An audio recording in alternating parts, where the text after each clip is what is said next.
Hey everybody, I've got Andy Schectman on with me, and we're going to discuss the questions that you guys have asked. How are you doing, brother? I'm doing good, my man. Good to see you both, and thanks for having me back. I'm sorry I've been out of pocket for the last almost 4 weeks traveling, but I'm back in the saddle, and great to see you again. Great to be back. Very good. Well, I've got Stacy here with me. I figured, this is what she deals with all the time, every day. So I'm probably going to kind of let her take over because, this is her. I try to stay in my lane. She does. This is her deal. So here's question number one. You know what? Before we get into question number one, what do you think about the dollar? What's happening to our currency, our dollar right now? I know the Dixie's kind of falling off the cliff and gold's starting to spike. What do you think is coming? I think what's coming is a whole lot bigger than what we see. People are focusing on the Federal Reserve trying to fight inflation. Look, in 2020, inflation rate was 1.4%. Where we are now, we're 4 times as high as we were in 2020. So the Fed, obviously has to say, hey, we're going to get tough on inflation. Prices are spiraling out of control. But, are they really getting tough on inflation? And by raising the federal funds rate by 75 basis points, or 0.75% to 1.5%, still puts the real rate of return in a negative territory of over 7.5% basis 9% inflation. And inflation is understated dramatically by the Fed. The CPI excludes food, energy, and housing. And as we've talked about, go to the store, buy a steak, a box of strawberries, and try to drive there. Costs you way more to drive there, costs you way more to buy it. When you come home and try to turn on your AC because you live in Texas or wherever you live, and in my case, Florida, Louisiana, wherever you guys are, it's hot in the summer and it's costing a lot more to cool your house. So food, energy, and housing are excluded from the CPI. It's bogus. So why is the dollar falling? Look, it says a lot that the dollar is falling because what it's measured against is a basket of other currencies like the Japanese yen and the European euro, both of which are, if you look at the European Central Bank and the Japanese Central Bank, they're insolvent. So see our dollar fall against these other currencies, at least only temporarily, it's just the very, very beginning. I think the rest of the world is growing tired. I think they realize that the Fed is caught. And if they raise rates, the markets collapse. And that's why you're seeing just a token increase. If they were serious about fighting inflation, they would have raised rates by 500, 600, 700, even 800 basis points, so that you have the federal funds rate commensurate with the rate of inflation. And that's what Paul Volcker did in 1980 when he raised that federal funds rate to 19.75%, killing inflation, stopping it right in its tracks. We are doing nothing. The Fed is doing nothing, but I think the rest of the world is waking up to it. And if and when we start to be challenged for singular world reserve status, we've talked a lot about being challenged for the petrodollar status. If all of a sudden OPEC were to announce, since we're already being protected by Russia and by extension by China, since our friends Nigeria are already selling their oil to China for yuan, and we're in negotiations with them to do the same thing, since Russia was pushed out of the SWIFT system, we're concerned maybe we're next. I think what you're seeing is the beginning of the end is the dollar as the singular world reserve currency. And when those dollars get dumped, which I think ultimately will happen, what you will see is the dollar fall and interest rates spike, thereby killing stocks, bonds, and real estate. What's happening with the Federal Reserve right now, to me, is nothing more than people realizing they're trapped. That if they raise rates, it's a depression, a recession at the best, and the greatest depression of all at the worst. If they don't raise rates and they continue to stimulate and keep down the accommodative path that we've been on the last several years, it's death by hyperinflation. And I think the smart money knows that we're caught, we're trapped one way or the other. And so I don't think the real fireworks have even begun, I guess is what I'm getting at. What you're seeing is just a very, very small glimpse, I think, of what will happen, and happen very quickly if the dollar loses that petro reserve status. And I think, our mutual friend, Travis, the economic ninja, originally talked about how serious it was that Russia signed a joint military cooperation agreement with Saudi Arabia and then with Nigeria the day after. This was right when we left Afghanistan. Well, what makes the dollar the world reserve currency is our protection of the Saudi kingdom, which is now happening with Russia and China. It's the opening stages of the dollar being challenged for singular status. Remember, since 1974, every single country on the planet has had to own dollars. They've had to own dollars in order to buy oil. That was the deal we struck with Saudi Arabia. We'll protect you. For that, you value oil in dollars globally. If that changes, if all of a sudden they're being protected by Russia and China and they're sick and tired of the inflation that we are creating in our currency, where selling their oil for a currency that's losing double digits per year in purchasing power isn't really what they want to do, and they open it up to other currencies and to gold or what have you, and all those dollars get dumped and come home, that's when you'll see real problems. That's when you'll see the potential of the Great Reset, where the dollar comes flying home, loses all its value, pushing interest rates to the moon, and stocks, bonds, and real estate are inversely correlated to a rise in rates. What we're seeing right now is a tea party compared to what that would look like. So look at it as a wake-up call. And I agree. I agree. Well, I agree. Well, hey, a little bit of money. Yeah, so I agree. So a lot of my purchasers lately of gold and silver are first-time buyers. I would say 75 to 80% have never bought gold and silver. They have a lot of questions. So I told them, I said, you know what? I'm going to ask Andy. So let's dive right in. Let's ask them what they're asking. Question number one. There you go. Does it matter the name of the coin, especially if I go to sell, like an eagle versus maple or Valcampi? I mean, they both have an ounce of gold. The eagle is always preferred in the United States, but they both have an ounce of gold.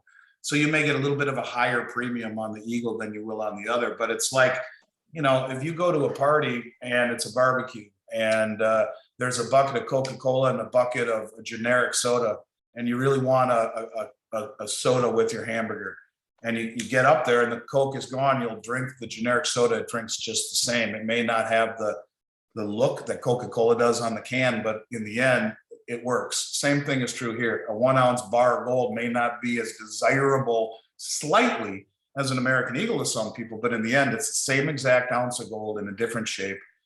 I mean, if I had my druthers, I'd buy Eagles and Buffaloes from the US Mint, and you'd pay a little bit more money. But in the end, does it matter? No. As long as you take real good care of the coins, like a maple leaf is 24 karat. You want to make sure you hold it by the edges. Don't let it get dinged up. And in the end, the difference will only be a little bit. But perfect. Silver, it's a big difference. Let me just touch that on silver. And silver right now, I'm one of only 27 US Mint authorized resellers on the planet. And the premiums on silver eagles right now are $10, $11 over the price of silver. It used to be they were 50 or 75 cents higher than all the other coins, like the maple or the Krugerrand or the kangaroo. Now they're $5 or $7 higher. In some cases it does. Right now it's in the silver eagle. In gold, not so much. It's 6 of one, half dozen of the other. Okay, question number two. What is the difference between over melt versus over spot? They're the same thing. The reason that I talk about it that way is that when you talk about spot, it means 1 ounce of gold. So anything that weighs 1 ounce, we call it over spot. But if something weighs under 1 ounce or over 1 ounce, like a 10-ounce bar, it's easier to use the term melt. You could say, if it was a 10-ounce bar, you could say spot times 10. Or if it was a half-ounce American Eagle, you could say spot divided by 2. Instead, we just say melt, so that you figure out, oh, okay, well, the melt value plus this. And so it really is the same thing, but when you say spot, it denotes 1 ounce. Got it. All right, question number three. Next time we need to put down who asked the question. Okay, I'll do that. What is the difference between 0.999 versus 0.9999? 1,000th of an ounce. So, I mean, it's nominal. So there are only 2 4.9 fine pure silver coins that are minted regularly, and that's the Royal Canadian Mint Maple Leaf and the Australian Kangaroo. They're 4.9s fine. The American Eagle and the Britannia and the Krugerrand and the Philharmonic are 3.9s fine. It really doesn't mean too much. You can look at it in terms of gold. It might be easier to understand. The Canadian Maple Leaf is 3.9s fine, pure gold. I take that back, 4.9s fine, pure gold. And the American Eagle is 22 karat of, I don't even know what the purity is. Let's just talk about carat for a second. When you talk about 24 karat, that means typically 99949, typically is what that means. So the maple leaf and the buffalo will be 49 fine pure gold. American Eagle has, I guess you could call it 49 fine pure gold in it too, 1 ounce plus 1/10 of an ounce of alloy, silver alloy sprinkled on top. So the American Eagle is 1.1 ounce and it's 22 karat instead of 24 karat. Who cares? It costs more than the 24 karat maple leaf.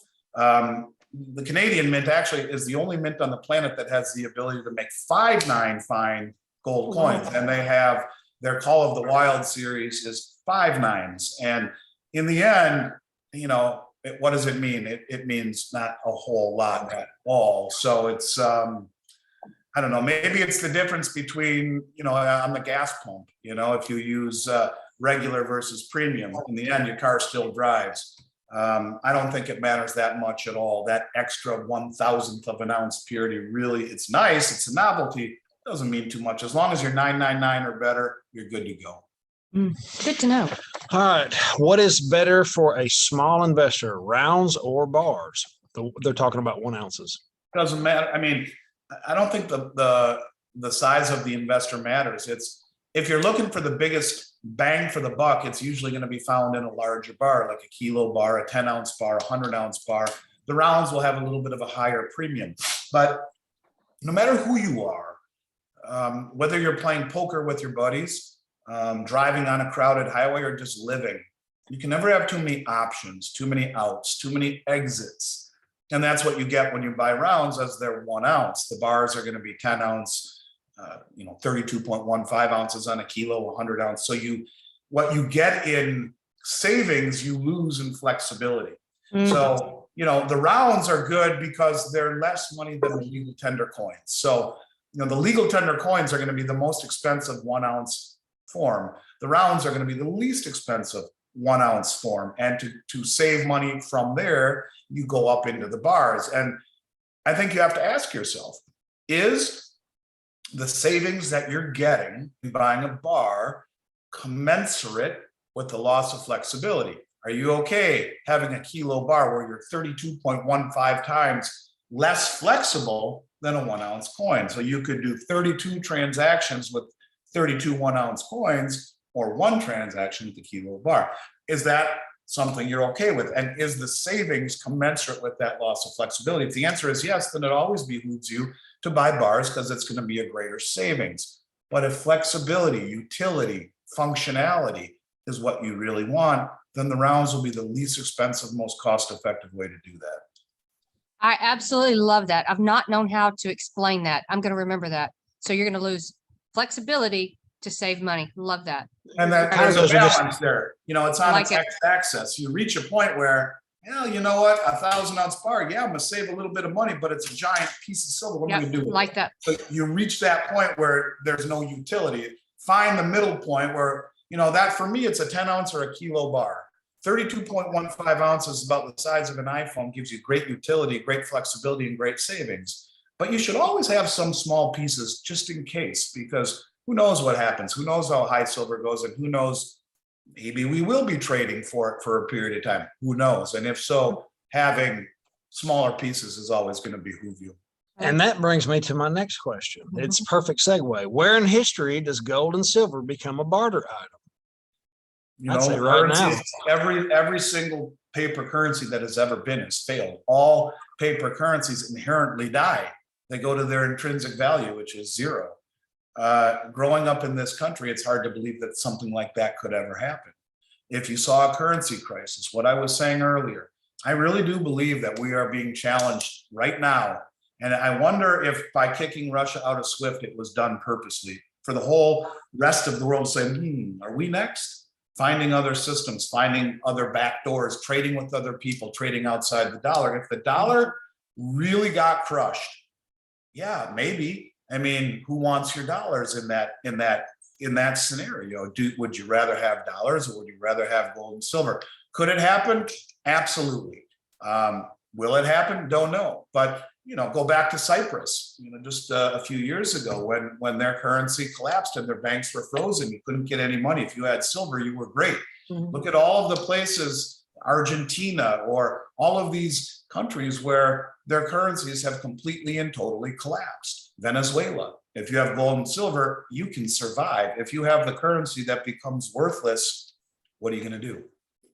Well, every fiat currency goes to zero 100% of the time. There's never been one to make it, ever. Never. And every time that's happened, this stuff performs very, very good. That's very important. People understand. Look, and I think one of the things people need to know is that, yes, two things. One, gold and silver are wealth. They're not an investment. They've been wealth since biblical times. And two, it's not just for an emergency and the shit hits the fan. It's an opportunity too. What if things really do shake out? And maybe there's that cabin that you guys have wanted on the lake that is selling for pennies on the dollar, or maybe it's some really good blue chip stocks trading at single digit price to earnings ratios instead of 30 or 40 to 1 or 50 to 1 or higher, and paying a 7 or 8% dividend instead of nothing. So there might be an opportunity down the road. So it's not just for an emergency, and maybe it's an opportunity. And if not, you give it to your kids or to a charity or to your nieces or your nephews. You pass it on to people who mean something to you. So again, it's really important when we talk about gold and silver. This is not an investment. This is wealth. It's not to get wealthy. It represents wealth and has for over 5,000 years. And if you look at it in that light, then these questions become easier, I think, to dissect, because this is not about making money. It's about saving what you've worked your whole life to obtain. Okay, there's a question here, and there's two. I skipped over one because it kind of goes with this other one. Do you guarantee your product, and how? That's one question. And the other one was, is there a way to determine real gold or silver versus costume jewelry? That would kind of go hand in hand. How do you? We've done this for 33 years, and we always guarantee everything. We've never had a customer complaint. We have sophisticated machinery that will tell you down to 1,000th of an ounce what is inside of what the item is made of. Now, first of all, gold and silver have been money for 5,000 years because of the way they feel. It's almost impossible to mimic in a 1 ounce form the weight, the density. Tungsten? What about tungsten? Yeah, tungsten, but those are in giant bars. So you'd have to be a hell of a metallurgist to hollow out a 1 ounce coin and fill it with tungsten and then coat it with the silver. You can gold plate it. You can gold plate it, but it wouldn't be easy. So it would be, yes, that's one of the reasons to not buy bigger bars in gold, because that would be an issue. But I'll put it to you this way. In almost 7 billion in transactions in 33 years, I've seen 2 or 3 fake items. And in both cases on gold, they were real gold. They were old numismatic gold coins that were made from real gold, but knocked off to look like rare collectibles. If you Google Camp Swiss 10 ounce bar jewelry district, you'll see it was a carded bar. And when they opened it up, they just pulled the gold plating off and it was lead or whatever inside of it. But I guess I'll say it to you this way. Everything that we buy from the sovereign mints comes sealed directly from the mint. If we take it from the public, it's run through a myriad of tests to make sure that it is indeed legitimate. And for the average person to buy that sophisticated machinery, it's too expensive, but it just underscores why you buy metal from reputable companies and deal with reputable players, and you won't have to worry about that. Getting on Craigslist or eBay or going to a flea market or a garage sale, whatever, it's buyer beware. It's a good question, but something actually we really don't ever come across and haven't in my whole career. And what about the jewelry versus costume jewelry? Yeah, here again, I mean, you feel you hold a piece of costume jewelry, and again, we don't sell jewelry, we sell items. Well, my mother's been a jeweler for 30 years, and I know that she'll just do a test on it real quick. You can take it to a jewelry shop, and they'll probably tell you what carat it is. You can do the acid test or do whatever, but bottom line is it's feel. You hold a gold coin in your hand, and it almost plays tricks with your eyes because it's so heavy, because of the density. So I would like to think that you would know just by holding it if it was legit or not. Here again, work with reputable companies. And the last thing that we would ever want to do is sully our reputation by selling anything that isn't, impeccable quality and 100% legitimate. if precious metals rise in price and people decide to sell, where do you sell, and how much does gold and silver will a local coin shop be able to buy before their funds run out? Okay, so I get asked this a lot. People are like, okay, I want to sell it back, but at some point you're going to run out of money. So I'm going to be stuck with this. And what do I do? I don't believe that. Yeah, well, local coin shops, that would happen. And the biggest reason that would happen is they don't hedge. Most local coin shops aren't hedging, and it's a sophisticated deal where you have to hedge your exposure to the metal. And you do that with COMEX contracts. So, it doesn't matter how high the price of gold and silver go to us, because we can hedge our exposure on COMEX and then sell it to, if we needed to the COMEX market or a refinery or what have you. Local coin shops would not have that luxury simply because they don't hedge, and they take a great amount of risk. In other words, if they buy 10 gold eagles from you and gold's 5,000 an ounce, and they put out $50,000 and the price falls by $300, no, they've just lost, $3,000. They can't do that.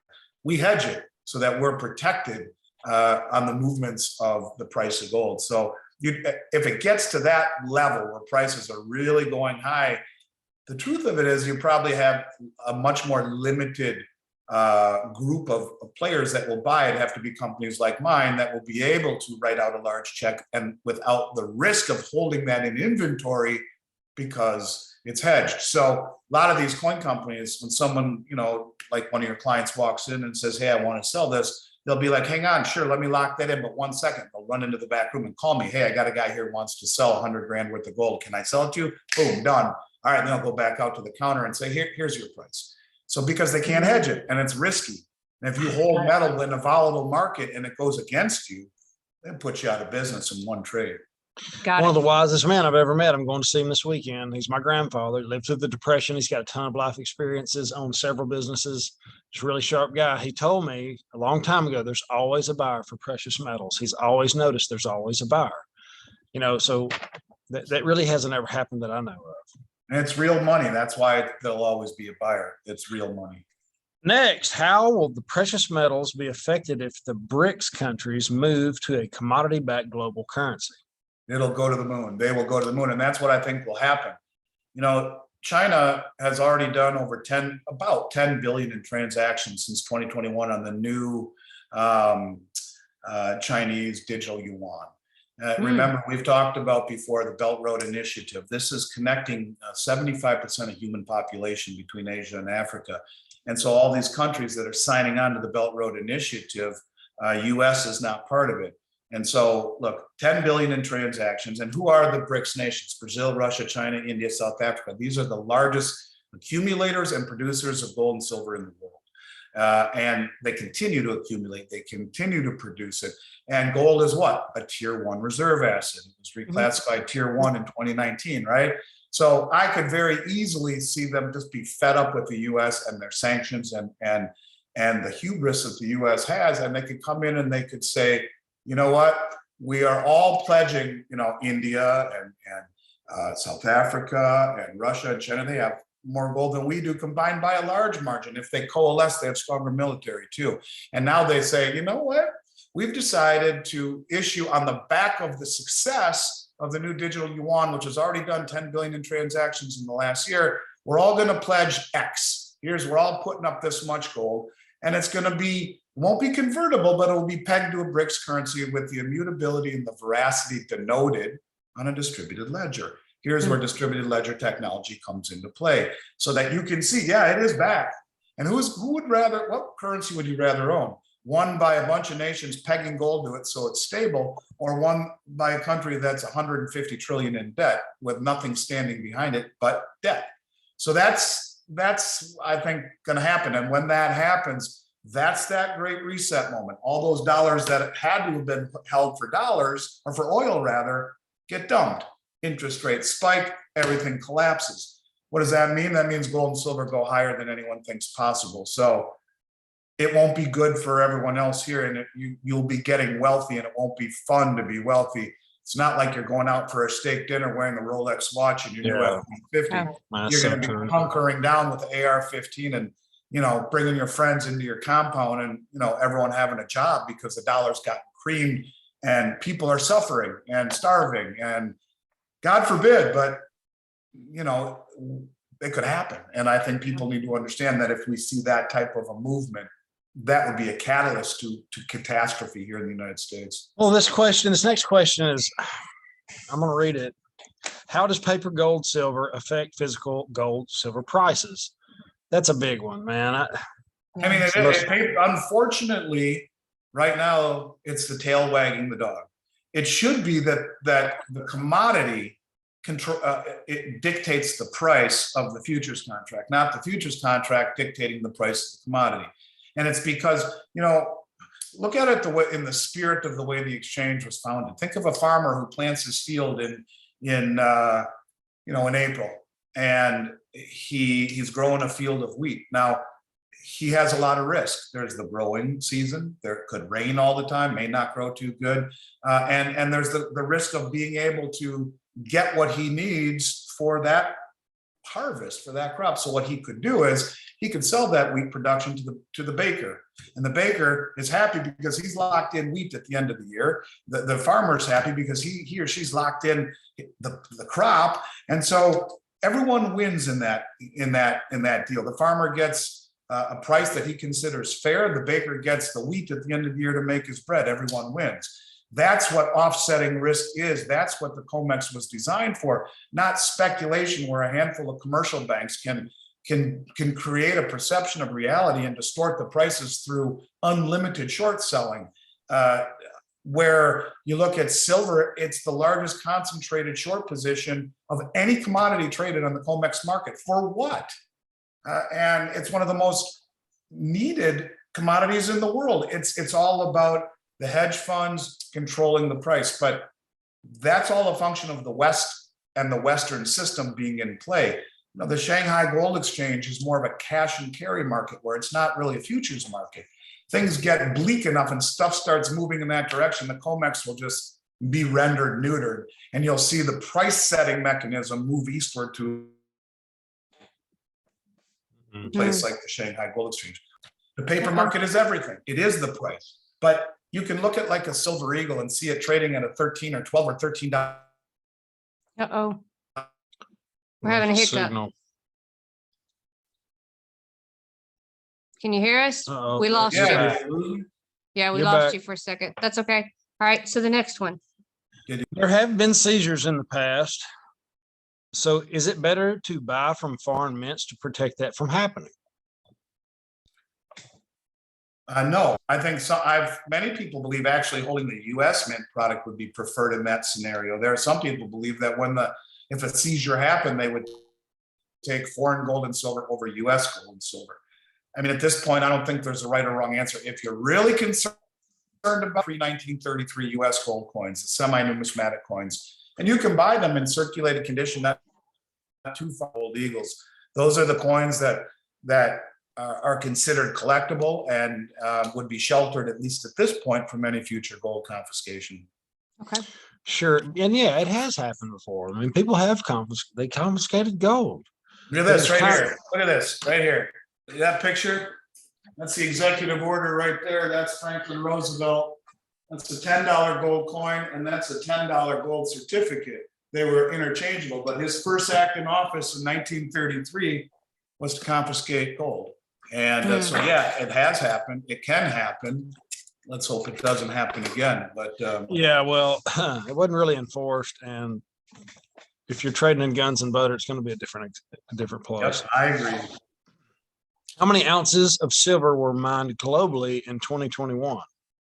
Silver, somewhere right around 1 billion ounces, really, really close to 1 billion ounces. And in gold, somewhere around 3,500 metric tons. I don't know what that converts to in ounces, but I can tell you that in 2021, there was greater demand than there was mine supply. It was in a deficit in 2021, more demand than there was supply. And now we're moving into a period of time where you're seeing a proliferation of green agenda where solar panels and battery powered vehicles are growing and growing and growing. So that number ought to only, I think, increase in terms of its deficit.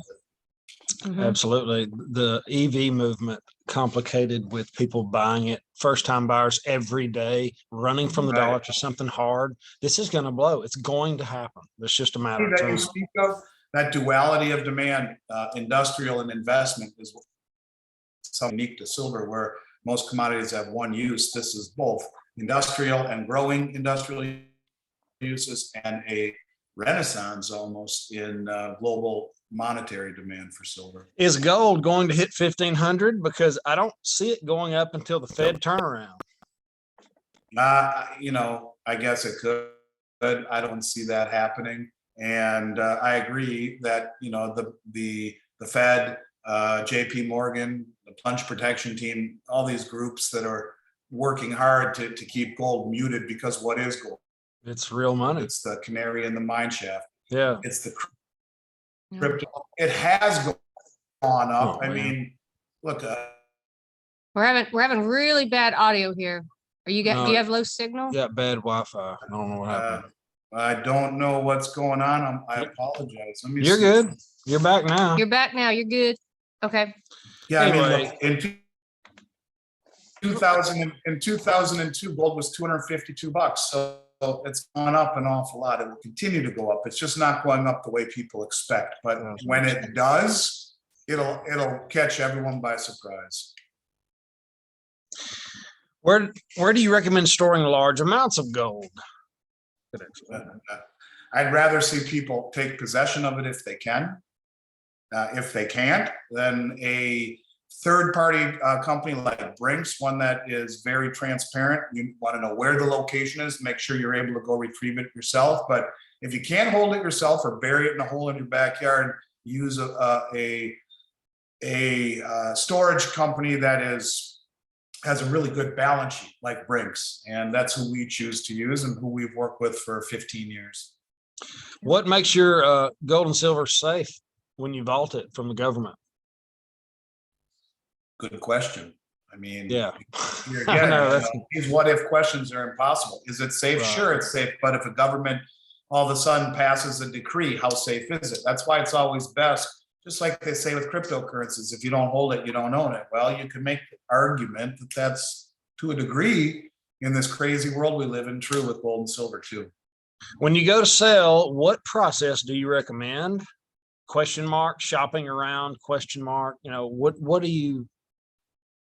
I mean, you can. The difference, I mean, if you deal with a company like mine, ours, you're going to get a better price. If you go to a local coin shop, they have to give a subsidized bid to protect them from the volatility of holding it in inventory without hedging it. So, dealing with a major company is probably your best bet in selling things back. And we typically offer the highest bid price in the country when people sell. You're always going to get a better price selling through a company like ours, but the convenience of walking into a shop and getting $100 bills isn't such a bad idea either. Do you any plans on buying or building a mint or refinery? We are. I mean, we already have to an extent. We're building a new building right now in North Dakota that will build out our refining capabilities. We have a machine that allows us to mint 10-ounce bars right now. We're getting a machine that allows us to mint 1-ounce rounds as well. We have a smelter, we can melt things down. So we are not quite really a refinery, but we're getting close. And I think it's important because the supply coming from the mints is tenuous. I want to be able to protect myself by being able to produce items when getting coins from the Perth Mint or from the Rand Mint or from the US Mint or what have you becomes difficult. Any word about state-backed precious metals coins for future currency or state-backed currency?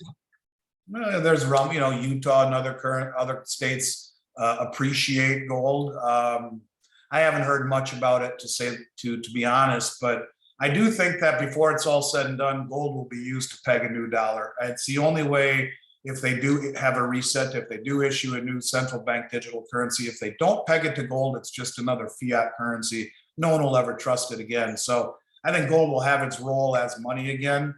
But in terms of the individual states, no, not too much. And last question, any thoughts? This is completely off the reservation, but somebody wanted to know any thoughts on uranium. They did.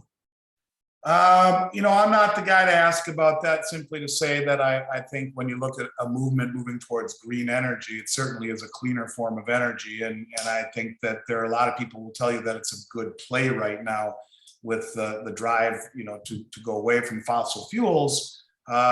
Yeah, I think that buying some uranium stocks, some of the big uranium players, probably not a bad idea to add to your portfolio, because I'm sure you moving to a cleaner form of energy is something that we'll see continue, and big drive for that globally right now. So yeah, I think it is a good place to park some of your money in terms of your investment money that you have in play.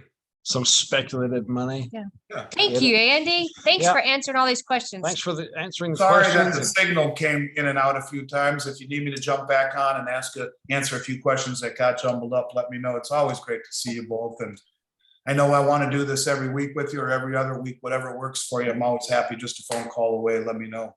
Absolutely. Well, thanks, brother. And everybody have an awesome, awesome day. Later. You guys too. Have a great weekend.